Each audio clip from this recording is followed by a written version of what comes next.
The richest people have the most debt. How could that possibly be true?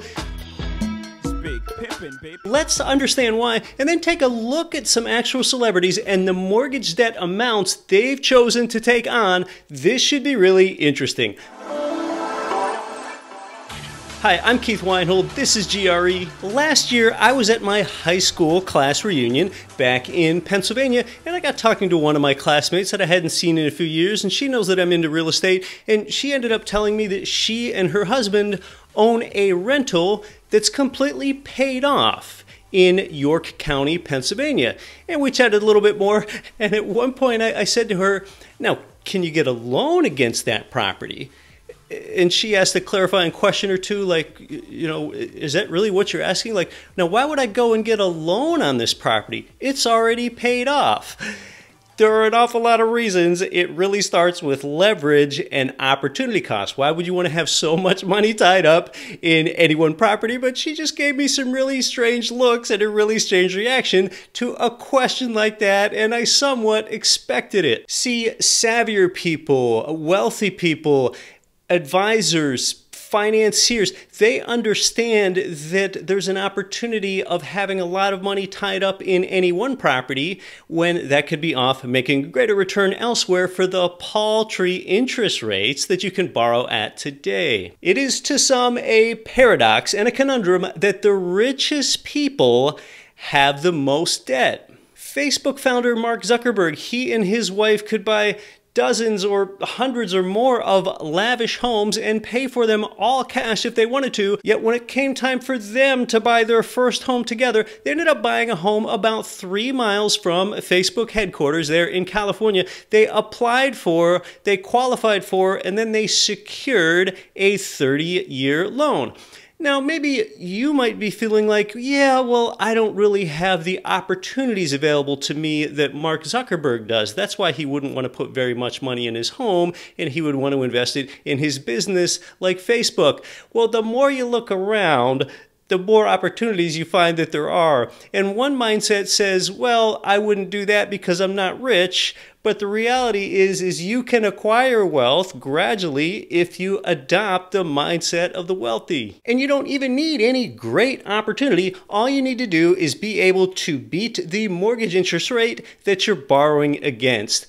Hey, put a like on this video if you like what you're getting, if you like what you're hearing here, if you like getting into more good debt. I'll tell you, debt and loan are my two favorite four-letter words. I love debt. Brick, are you just looking at things in the office and saying that you love them? I love loan. I love loan. Getting back to these celebrities and their mortgage debt, Elon Musk of SpaceX and Tesla, he's been running pretty much neck and neck with Jeff Bezos for a while as the wealthiest person in the world. They're both mega billionaires. But just last year, Elon Musk took on $61 million in mortgage debt in order to buy up 5 California properties. Now, he's since changed his own living arrangement since that time. And Elon Musk's monthly payments must feel like he's flipping a penny into a fountain because his net worth is estimated between $100 and $200 billion. Then there's Meghan Markle and Prince Harry. You might have heard that Meghan and the Prince landed a nearly $15 million home in Santa Barbara, California, but reportedly the former royals secured nearly $9 million in mortgages for their new digs. And you know what I would say? I'd be like, hey, Prince, did you really get enough debt on that? Okay, you've got $15 million in property. Did you really have to put $6 million in equity in it? That's 40% equity and a 60% loan. That's only a 2.5 to 1 leverage ratio. What are you thinking? But the point is they did get a mortgage loan for their property. And by the way, if they got a 30-year loan, we're talking about monthly payments around $50,000 there. What about Beyonce and Jay-Z? They've been known to borrow tens of millions of dollars for luxury home purchases, and public records show that the couple financed their $88 million mansion in Bel Air with a $53 million mortgage from Goldman Sachs. That's per the Wall Street Journal. Chrissy Teigen and John Legend, they've been married 8 years. After selling their previous pad, the model and musician recently upsized to a Beverly Hills home for $17.5 million. They confirmed through Twitter that they are indeed making payments on their California home. But it doesn't always go well. Remember, if you borrow at that low rate, you still need to manage your cash flow, you still need to be responsible and invest it at a higher rate.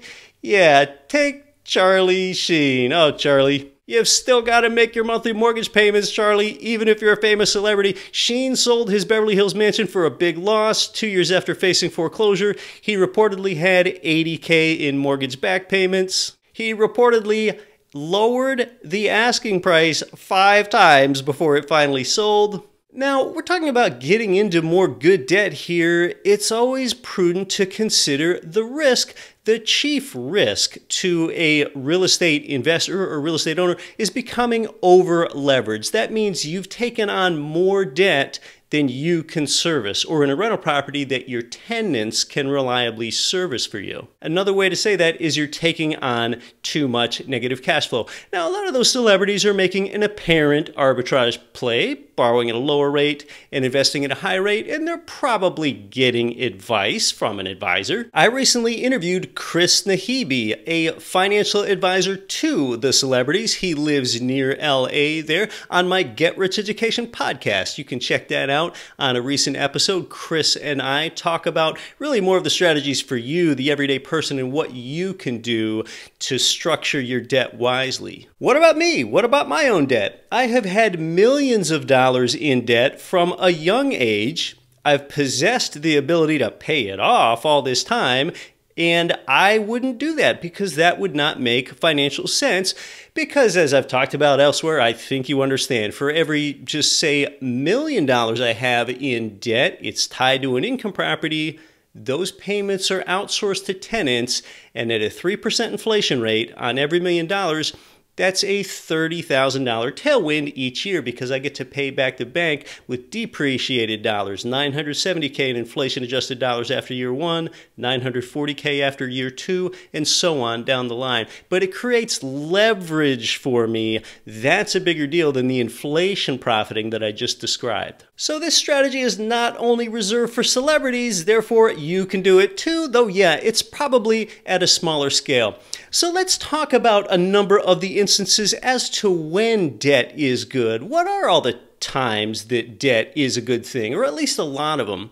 One is when it's secured with good underlying collateral, like a piece of real estate is.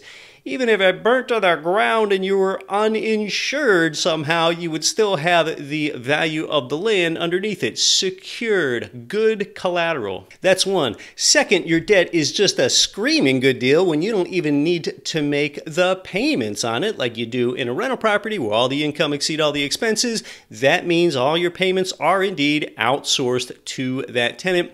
And then third is that debt is good when it's at a really low interest rate, and you can really put the exclamation point on that today in how you can create arbitrage, borrowing at a lower rate and investing at a higher rate when mortgage interest rates are so low. In fact, you often don't even need to invest at a higher rate because mortgage interest rates are so low. They're even lower than the rate of inflation, depending on how you calculate it. But then when you understand that your mortgage interest is tax deductible, that helps create even more spread.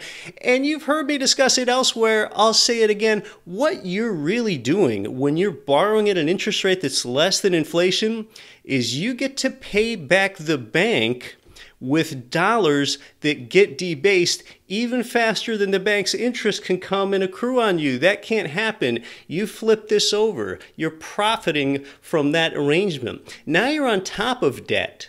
Debt gets a bad name because most people get trapped underneath debt. That's not what we're talking about here. So we're talking about a lot of the instances of good debt. Just what does that really mean? But consider when you're taking on this good debt or a mortgage loan, we've been talking about it from your perspective and how it's of an advantage to you. But if you put just a 20% down payment on a property and take out an 80% loan, well, your bank is a partner in this transaction. They're providing the leverage. So how does your bank see your mortgage loan? Well, first of all, your bank, also known as your lien holder, they're going to be sure that you are insured, okay? That protects the quality of their collateral. And a lot of times you might want to make an improvement to your property, adding a carport, or even something more utilitarian like replacing a roof. You know how the bank views that? you just improved the quality of their collateral. Did you ever realize that's really what you're doing when you make an improvement to a property? So these are some of the ways that the bank views your debt. And the banks love it so much when you improve your property that oftentimes they will let you do a cash out refinance. If equity's accumulated, you can typically borrow against up to 80% of the value for your own primary residence, or 70 to 75% of the value if it's a non-owner occupied rental property. And when you do a cash out refinance, all of that money, that windfall, that lump sum that goes to you is a completely tax-free event. It's a completely tax-free event because the IRS does not classify debt that you've taken on as something that gets taxed. So you still own the asset. It might still cash flow, though you need to be careful because if you've borrowed more money out of it, if that increases your payment, that tamps down on the cash flow. And yet after all that, you still get to hold on to the asset. It's really amazing. So gosh, talk about some good debt because that's what you can do with it. So when you structured things this way and you approach it with this mindset, you're a master of debt rather than being a servant to debt. That's really the way to think about it. For most people, a mortgage is painful, and for the financially educated, it's actually a wealth building tool. The more you're leveraged, the more you can use your own money to invest. Now understand something, if you get $5 million in debt like this, or say you just learn about another person and the only thing you know about their financial picture is that they have $5 million in debt. You know what? That's probably a wealth marker, even if you don't know anything about that type of debt. How in the heck could $5 million in debt, if that's all you know about someone, how could that be a wealth marker? Well, consider that that person would probably need to be pretty creditworthy to ever even obtain that much debt. They must be pretty savvy. They must be pretty trustworthy. They must have a lot of assets in order to even get that much debt. So a person with $5 million in debt might have $12 million in assets. $12 million assets minus $5 million debt equals a net worth of $7 million. So that might flip things over for you mentally. The person that has $5 million in debt, yeah, that's probably actually a wealth marker. It's not a burden. Hey, go ahead and put a like on this video if you like it. If you think you're learning something or getting a new perspective, or maybe if I've connected with you on an idea here in this video where you might have heard something like that elsewhere before and it didn't quite connect, I'd really appreciate the like. Where would you put this money that didn't go into your home anyway?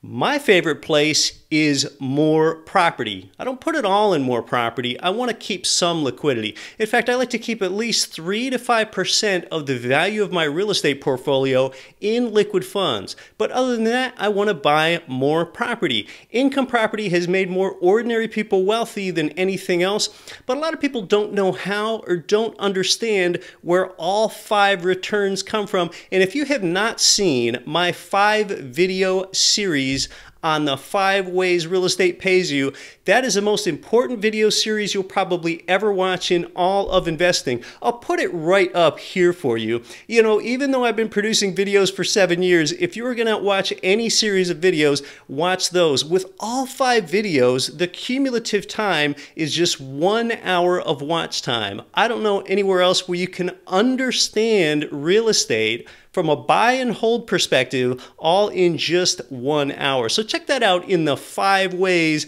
that real estate pays you. My name's Keith Weinhold. I really appreciate you being here, but you weren't here for me. You were here for you. I'll see you in the next video.